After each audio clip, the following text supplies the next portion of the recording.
कहानी चिड़िया का रहस्यमयी डर। बहुत समय पहले की बात है। एक छोटे से गांव में एक प्यारी सी चिड़िया रहती थी। उसका नाम चिमू था और वह हर किसी को खुश करने के लिए अपनी मीठी आवाज में गाती थी।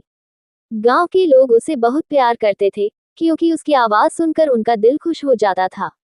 लेकिन एक दिन गांव में कुछ अजीब घटनाएं घटने लगी। चिड़िया अचानक गायब होने लगी और गांव के लोग घबराए हुए थे।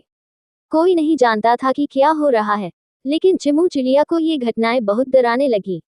रात को चिमू जब सोने जाती तो उसे महसूस होता कि कोई उसकी आंखों के सामने से गुजर रहा है, लेकिन उसे कुछ दिखाई नहीं देता। हवा में एक अजीब सी गंध थी और चिमू को लगता था कि कोई अज्ञात शक्ति उसे परेशान कर रही है। एक रात चिमू को अपने घर के पास एक अजीब सी आवाज सुनाई दी। वह धीरे धीरे उस आवाज की दिशा में बढ़ी और देखा कि एक काले रंग की बड़ी चिड़िया उसके घोंसले के पास खड़ी थी। उसकी आंखें लाल थी और उसके पंख किसी डरावनी आकृति जैसे थे। चिमू की दिल की धड़कन तेज हो गई और उसने डरते हुए उस अजनबी चिड़िया से पूछा, तुम कौन हो और यहाँ क्या कर रहे हो? काले पंखों वाली चिड़िया हंसते हुए बोली, मैं वह हूँ जो तुम्हारे सपनों में आता हूँ। मैं तुम्हारी घबराहट से शक्ति प्राप्त करता हूँ। तुम जैसे प्यारी चिड़िया अगर डर जाएं, तो मेरी ताकत बढ़ जाती है।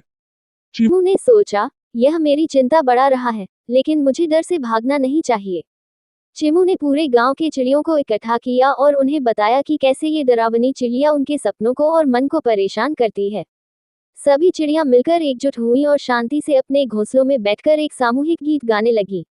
वे गा रहे थे, हम डर से नहीं, हम उम्मीद से जिएंगे।